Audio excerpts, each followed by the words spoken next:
तो गाइस, अगर आप वेल्डिंग के काम सीख रहे हैं या सीखने की कोशिश कर रहे हैं तो आपके लिए वेल्डिंग रॉड के बारे में जानना काफ़ी ज़रूरी है। क्योंकि अगर हम लोग किसी भी व्यक्ति को होल्डर पकड़ा देते हैं तो रॉड को गलाना तो सीख जाता है, लेकिन वेल्डिंग मारना प्रॉपर नहीं सीख पाता है, क्योंकि उसे रॉड के बारे में नॉलेज नहीं होती है कि कौन से मटेरियल पर कौन सा रॉड को यूज किया जाता है।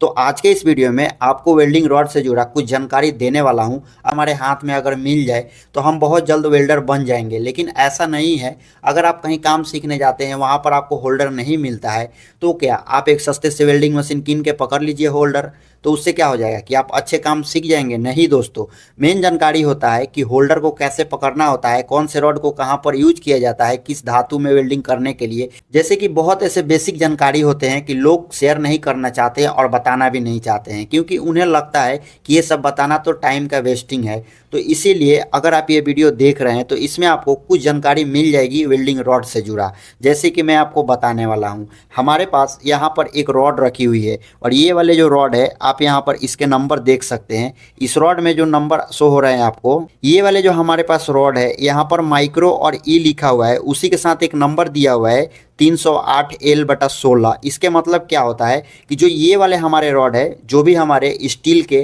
धातु होते हैं, उस पर वेल्डिंग मारने के लिए हम लोग ये वाले रॉड को यूज करते हैं। जैसे कि ये स्टील की रॉड है और स्टील के किसी भी धातु को वेल्डिंग करने के लिए हम लोग यही रॉड का यूज करते हैं। हमारे पास यहाँ पर एक नई वेल्डिंग रॉड की पैकेट है, जैसे कि यहाँ पर कंपनी के नाम लिखा हुआ है, ये माइक्रो कंपनी के द्वारा बनाया गया है। बाकी यहाँ पर कुछ मेंशन किया हुआ है स्टेनलेस स्टील वेल्डिंग इलेक्ट्रोड्स।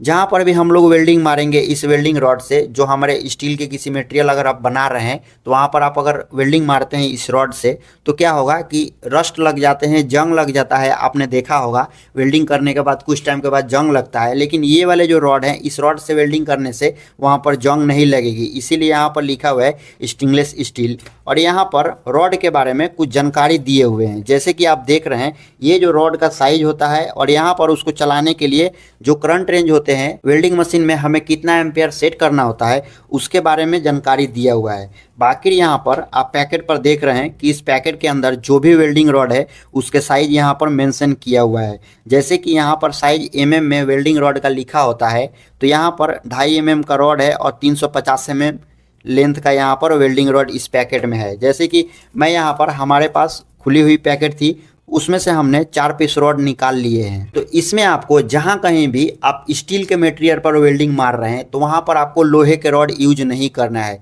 और ना ही आपको एल्युमिनियम का रॉड यूज करना है, ना ही आपको पीतल का रॉड यूज करना है। उससे क्या होगा कि उस पर आप वेल्डिंग करेंगे, जैसे कि स्टील के रॉड से लोहे पर वेल्डिंग करते हैं तो उतनी अच्छी वेल्डिंग नहीं होता है। वहीं अगर स्टील के रॉड से स्टील के ऊपर वेल्डिंग करते हैं तो वहाँ पर बहुत अच्छी फिनिशिंग आती है, और जो पकड़ होता है वो पकड़ का भी काफ़ी हेवी मजबूत होता है। क्योंकि जो स्टील के रॉड होते हैं वो स्टील के रॉड हमारी हार्ड होती है, और जो स्टील के मटेरियल होता है वो स्टील के मटेरियल भी हार्ड होता है। हमारे पास ये वाले जो वेल्डिंग रॉड है, ये हमारे स्टील के वेल्डिंग रॉड है। और किसी भी रॉड को आप पैकेट के सिवा भी पहचान सकते हैं, तो उसको पहचानने के लिए किसी भी प्रकार के आप वेल्डिंग रॉड यूज करते हैं, उस वेल्डिंग रॉड के ऊपर में उसके नंबर वगैरह लिखे होते हैं, और वो रॉड कौन से काम के लिए यूज करेंगे वो सारा डिटेल्स यहाँ पर लिखा होता है। जैसे कि आप देख रहे हैं कि 308L ग्रेड का हमारे ये वेल्डिंग रॉड है, इसको हम SS के मटेरियल पर वेल्डिंग करने के लिए इस रॉड को यूज करेंगे। तो जब भी आप वेल्डिंग रॉड देखते हैं और वहाँ पर अगर आपको बताया जाता है कि SS का वेल्डिंग रॉड लाओ, तो आपको अगर पैकेट खुली हुई है तो यही चीज़ देखना है। तो ये चीज़ देखकर आप पहचान सकते हैं कि हमारे ये वाले स्टील के रॉड हैं, और किसी भी स्टील के मटेरियल पर वेल्डिंग करने के लिए आपको यही वाले रॉड को यूज करना होगा। जैसे कि यहाँ पर लिखा हुआ भी है, वेल्डिंग रॉड के ऊपर स्टेनलेस स्टील लिखा हुआ है, तो इससे आपको समझ जाना है कि ये स्टील के रॉड है। स्टील के ग्रेड में और भी बहुत सारे रॉड आते हैं, जो कि मार्केट में जहाँ भी जिस हिसाब से मटेरियल होता है उस हिसाब से हम लोग मंगाते हैं, यूज करते हैं। जैसे कि 309 भी आता है, 307 भी आता है, 8 भी आता है। तो जो ज़्यादातर मार्केट में आपको स्टील के रॉड मिलेंगे वो 308L का ही स्टील का रॉड ज़्यादातर मार्केट में मिलेंगे। अब अगर बात करते हैं कि इस रॉड को यूज करने के लिए आपको कितना करंट रेंज रखने होंगे, जैसे कि जो 10 नंबर के रॉड होता है उसको हम लोग 80 से 100, 120 ये 140 इस प्रकार से यूज करते हैं। वहीं अगर 12 नंबर की रॉड होती है तो उसको 80 से लेके 100, 120, मतलब जिस प्रकार के वेल्डर होते हैं अपने कंफर्ट के हिसाब से उस रॉड को यूज करते हैं। जब भी आप वेल्डिंग मार रहे हैं तो आपको ये चीज़ ध्यान रखना होगा कि बहुत स्पीड से आपके वेल्डिंग रॉड नहीं गलनी चाहिए, क्योंकि बहुत स्पीड से अगर वेल्डिंग रॉड गल रहा है मतलब कि आपके जो करंट रेंज है वो ज़्यादा है, इसीलिए बहुत स्पीड से वेल्डिंग रॉड गलता है। तो आपको थोड़ा सा करंट कम करके वेल्डिंग करेंगे तो उससे क्या होगा कि अच्छी लेयर आएगी और अच्छी पकड़ बनेगी। जैसे कि मैं आपको दिखा भी देता हूँ, यहाँ पर डब्बे पर मेंशन किया हुआ है कि कौन से रॉड को चलाने के लिए आपको कितना एम्पेयर के करंट रेंज सेट करने होंगे। जैसे कि 2.5 mm का जो रॉड होता है जिसको हम लोग 12 नंबर रॉड कहते हैं, जैसे आप ये वाले रॉड देख रहे हैं ये 2.5 mm का है और ये यहाँ पर सारे डिटेल्स लिखे हुए हैं और ये हमारे 12 नंबर का रॉड है। इसके जो थिकनेस है वो 2.5 mm की है, बाकी इसके जो लेंथ है वो 300 mm की है। तो यहाँ पर 2.5 mm लिखा हुआ है और हमारी ये रॉड 2.5 mm की है, तो 60 से 80 एम्पेयर के करंट हम लोग इसको यूज करेंगे चलाने के लिए। बहुत केस में क्या होता है कि वेल्डिंग करते हैं ना जब तो चिपकता है, तो उस केस में थोड़ा सा करंट बढ़ा लेते हैं, तो आप ऐसे बढ़ा के प्रैक्टिस कर सकते हैं।